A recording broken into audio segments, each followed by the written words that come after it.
let's have a discussion on diseases which are caused by protozoa. The first one here is malaria. Now, the mode of transmission for malaria, we are all aware of this, that it is caused by female Anopheles mosquito. Now, this female Anopheles mosquito is a vector. Alright, just remember this, that it's a vector, so that's why you can say that this is a vector-borne disease. So, the female Anopheles mosquito, they carry this protozoa, and this protozoa is actually transferred to the human blood where the protozoa starts to multiply, and thus it leads to the disease. The incubation period is approximately 10 to 15 days, and for prevention there is one vaccine which is available, which is Mosquirix.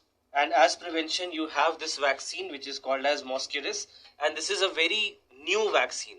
This is a vaccine which was just approved in October 2021. So it's a very new vaccine. Now the mass production of the vaccine may start, and we may see that in certain areas in India where we have seen larger outbreaks of malaria, possibly there this vaccine will be administered. So we still have to see, and you will have to keep an update on what happens with Mosquirix.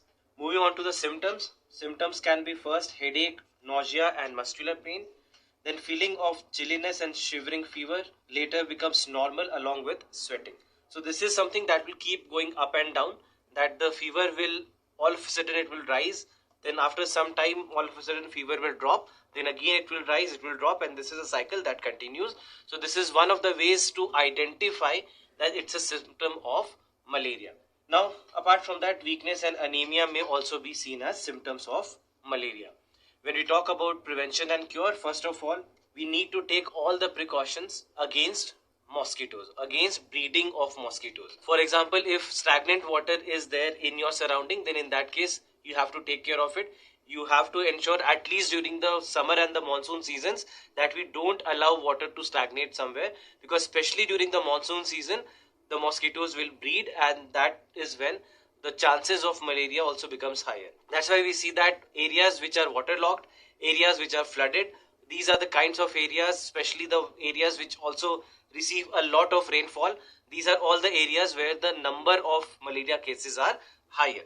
So that's why all these things have to be taken care of. So mosquito nets and mosquito repellents, indoor residual spraying, basically to keep away mosquito, anti-malarial drugs, and then wire mesh or on doors and windows. So everything that we are doing is basically to make sure that we do not provide mosquitoes a breeding ground, and we can at least eliminate mosquitoes from the surrounding, especially as I said during the monsoon season.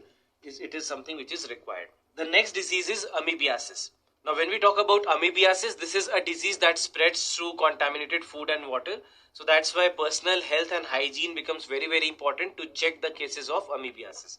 So it can take fecal oral route, that is through contaminated food and water. Incubation period commonly seen as 2 to 4 weeks. Prevention can happen through sanitation and antibiotics. So what are the symptoms? Symptoms can start with cramping and diarrhea. Then after that it can lead to bloody stool, which is also a symptom of amoebiasis. Fever may start to occur in the individuals who are suffering from amoebiasis, and in severe cases it can lead to liver abscess also. So liver abscess is nothing but what happens in the liver is that liver will have a mass which will be filled with pus, and this starts to develop inside the liver. So there can be many cases, for example in amoebiasis it can happen, and even in cases of liver injury or infection we can see sometimes that liver abscess may be observed. So liver abscess happens in some of the severe cases of amoebiasis. So if we talk about the prevention and cure, proper sanitation has to be maintained, washed vegetables and fruits. Right now, since there is no vaccination, so antibiotics have to be administered, and it is a completely curable, treatable disease altogether. Then after that, the next disease is Kala Azar. Now Kala Azar is a disease which has been a menace in India, especially in some of the areas in the eastern part of the country are the areas where we have seen a lot of cases of Kala Azar. So first of all, what is the meaning of Kala Azar? So Kala Azar, Kala basically is black and Azar means fever. So if you have to translate it to English, it is black fever. Now why have we named it as black fever or Kala Azar? This has been done so mainly because in cases where patients are suffering from Kala Azar, we have observed that there is a darkening of skin that happens in the patients. So this darkening of skin basically gives an idea that perhaps this is a case of Kala Azar. So that's why it is named as black fever or Kala Azar. Now in scientific terms it is also called as Leishmaniasis, but in general in India you will see that we have named it as Kala Azar, and it is normally known as Kala Azar. Even if you go to the WHO website also, there also it has been named as Kala Azar. Now there are many variants of Leishmaniasis, but the one which is very prevalently seen in India is the version of Kala Azar, which can be very dangerous. It can become fatal. For example, if it goes untreated, it is completely treatable, and especially if it has been detected early, it can be treated very easily. But if not, and if it has been left untreated, what WHO says is that in more than 95% of the cases, it can actually become fatal. In more than 95% of the cases, it can become fatal if it has not been treated. So that's why we need to make sure that if the cases of Kala Azar have been observed, they have to be treated, the patients have to be treated. Now, the mode of transmission is through the bite of infected female phlebotomine sandflies. Alright. Now, this phlebotomine sandflies are also found mainly in 4 states in India, and that's why we have seen that the spread of the disease has happened in these 4 states only. What are these states? The biggest burden is shared by Bihar, followed by Jharkhand, then Uttar Pradesh, and also West Bengal. So these are the 4 states in India which have the most number of cases of Kala Azar. There have been 1 or 2 isolated cases in other states of India as well, but as of now there are 54 districts in total in these 4 states where all the drive with regards to Kala Azar is being done by the government so that we can eliminate Kala Azar. Now when we say eliminate Kala Azar, what is the meaning of elimination? Elimination here in case of Kala Azar does not mean complete elimination, that there will be 0 cases of Kala Azar, but when we do a population sampling, it should be in the ratio of 1:10,000.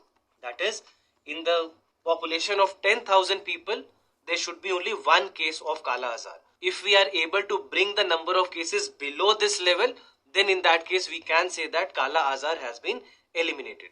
Now, Kala Azar elimination program has been taken by the government of India long time back. Initially, it was taken in the early 1990s, and there the target was kept that by the end of 2010, we should be able to eliminate Kala Azar. But that did not happen. In 2002, 2003, we saw that there was another policy update that had happened so that more aggressive steps can be taken for the elimination of Kala Azar by 2010, but ultimately it did not happen. Then the period was extended to 2015, that by 2015 the Kala Azar cases will be eliminated, but it did not again happen. Again to 2017 and again to 2020 it was extended. But even by the end of 2020 the elimination did not happen. But the number of cases have been drastically brought down. The number of cases that we see today in the districts of Bihar or Uttar Pradesh, West Bengal or Jharkhand are very, very less, and as we have seen today, we are almost at the last step, and perhaps in the coming couple of years, we will see an announcement coming up with regards to elimination of Kala Azar in India. Right now, campaigning is happening. Door-to-door campaigning is happening. People are getting tested in all these districts, in all these states, making sure that the number of cases of Kala Azar, whatever exists today, they can be brought into light and they can be treated so that we can start looking at closing the cases of Kala Azar altogether in India. So this last mile steps are being taken in India right now. If you go to the local news etc, you will see that door-to-door campaigning is happening. Door-to-door people are going from the health to the people, making sure that Kala Azar cases can be brought forward and they can be treated and the last mile elimination can happen. Now, one of the reasons of this last mile elimination not happening yet has also been COVID-19. That because of COVID-19 happening in 2020 and 2021, the number of cases being so huge and all of a sudden it becoming a major issue for the government of India and the state governments, the last mile steps that were being taken, they were halted for some time. For example, the residual sprays that were being done door to door, they had to be halted for a while. They could not be done on time in these 2 years, and because of that also we saw that there has been a slight delay. But the way the things have been moving forward, it is expected that in the coming couple of years we might see an announcement of eradication of Kala Azar from India. Alright, so right now the vaccine for prevention of Kala Azar is under development, But since it is treatable, right now we know that if cases can be brought to light, it can be definitely treated. Now talking about the symptoms of the disease, irregular bouts of fever, again something that we know for malaria also, something similar happens here as well. Weight loss and weakness, enlargement of the spleen and liver, and anemia. These are four major symptoms that we see for Kala Azar. Then one of the symptoms is also blackening of the skin. The reason why it is also known as Kala Azar. If we talk about the preventive measures, first of all, vector control has to be done.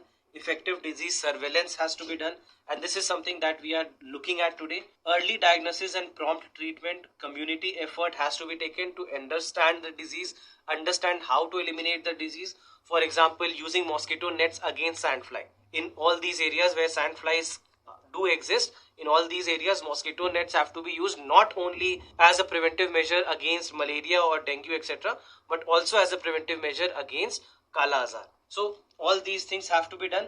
Then apart from that, residual spray has to be used, and this is something which is being done in all these districts of these four states that we discussed about. So all these steps have to be taken for the prevention of Kala Azar.